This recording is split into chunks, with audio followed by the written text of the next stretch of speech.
Bahkan banyak ini komentar publik. Jadi saya menyampaikan angan-angan komentar publik. Kenapa ya?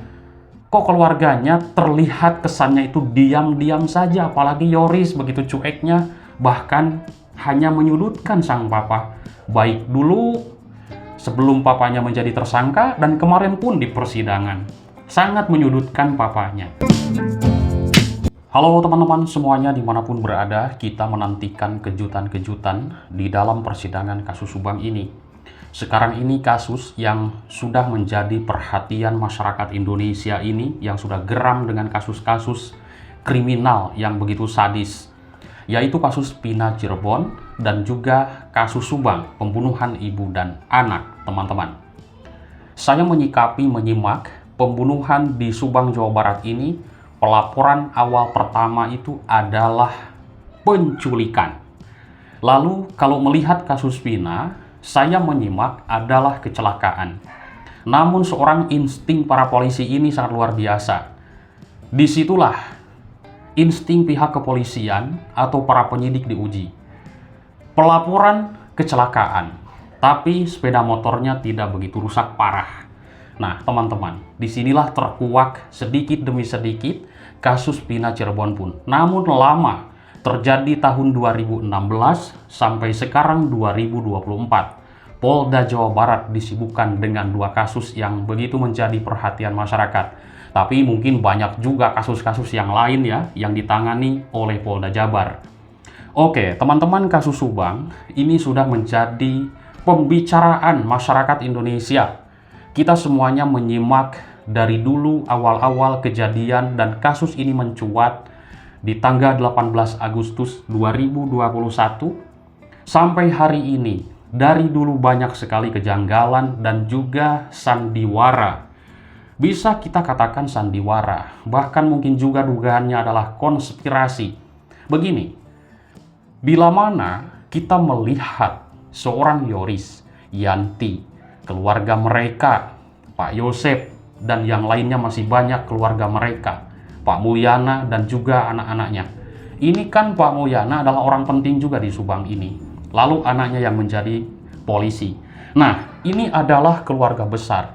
Saya dari dulu berharap langsung datang ke Pak Kades, ngobrol masalah bagaimana Pak, kalau misalkan keluarga ini disatukan dari keluarga Ibu Tuti, berapa belas orang, berapa puluh orang, dari keluarga Pak Yosep, berapa orang, berapa puluh orang, itu berkumpul, bersatu padu, mengadakan sebuah kumpulan, membahas kenapa dan ada apa Ibu Tuti ini kok bisa ada yang membunuh, apa yang terjadi.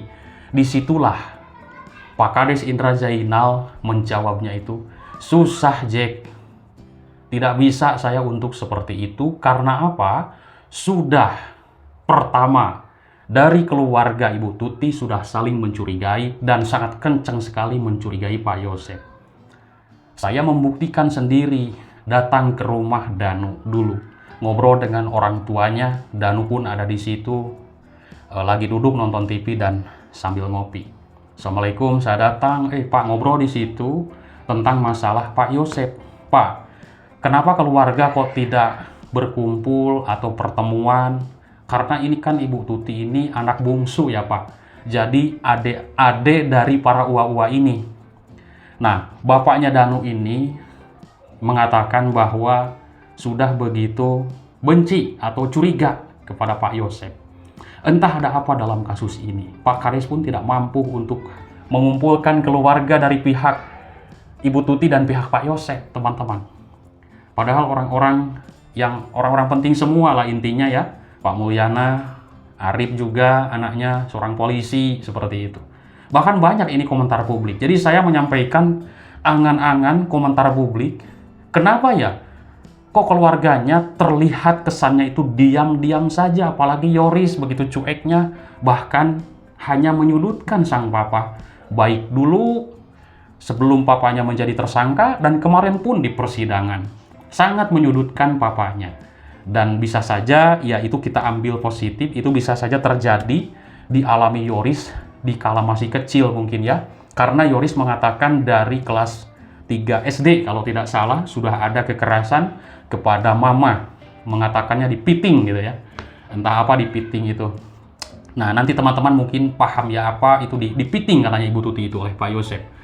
Nah, sesudah Yoris itu mengatakan seperti itu, saya sempat mendengar dulu juga pernyataan Pak Kades ketika ngobrol di belakang layar. Jadi Pak Kades ini mengatakan pernah saya mendengar, jadi Pak Yosep itu pernah ada sebuah kekerasan kepada Ibu Tuti. Seperti itu. Nanti teman-teman bisa konfirmasi ke Pak Kades yang punya nomornya, benarkah ada kekerasan atau bagaimana dari dulu ya. Nah, jadi dalam lingkaran kasus Subang ini, ketika Pak Yosep menikah lagi dengan Ibu Mimin, kalau misalkan Pak Yosep ini benar-benar bukan pelaku, tentunya ini dimanfaatkan oleh orang-orang yang tidak bertanggung jawab atau pelaku yang aslinya. Kalau benar Pak Yosep ini, Ibu Mimin Abi Arigi tidak sama sekali melakukan, itu dimanfaatkan oleh orang-orang yang tidak bertanggung jawab. Ini misalkan ya. Nah, Danu mengatakan dulu, istilahnya lah, itu kan Ibu Mimin atau Pak Yosep itu punya istri muda dan tidak perhatian kepada Bibi, katanya seperti itu. Itu pernyataan Ramdhanu dulu sudah di-up ya di YouTube-nya Mas Yahya Muhammad, teman-teman. Dan di situ Danu mengatakan saya ditekan untuk mengakui, menyebutkan pelakunya.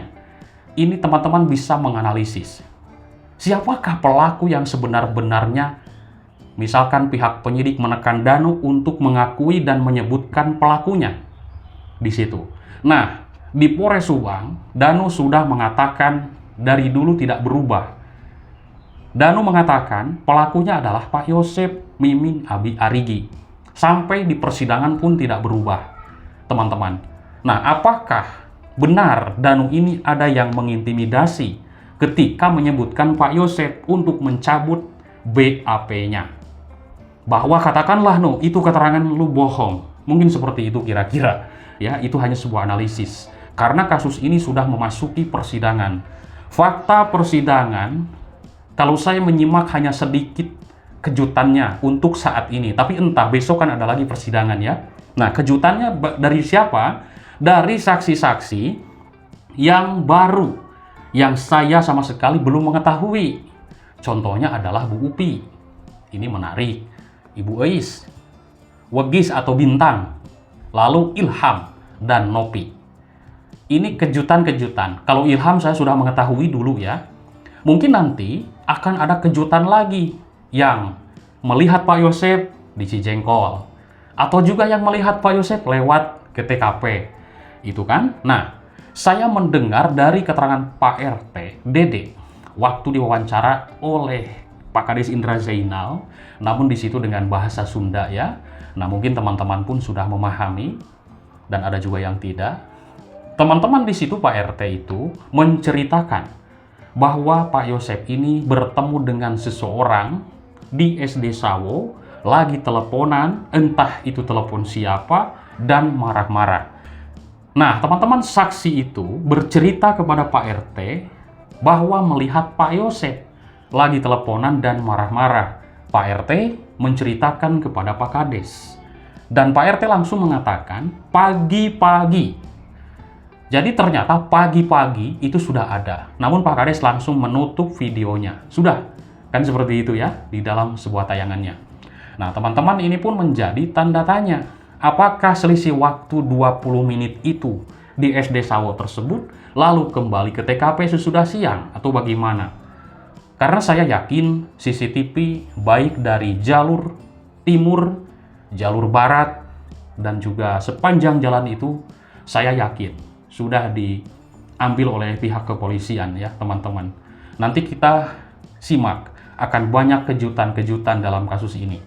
Oke, ketika saya melihat keterangan Pak Rohman Hidayat kemarin pernah menyebut bahwa tuduhan Danu adalah Pak Yosep ini semalaman seolah-olah ada di TKP tersebut. Saya menganalisis dalam hal statement Pak Rohman ini, teman-teman.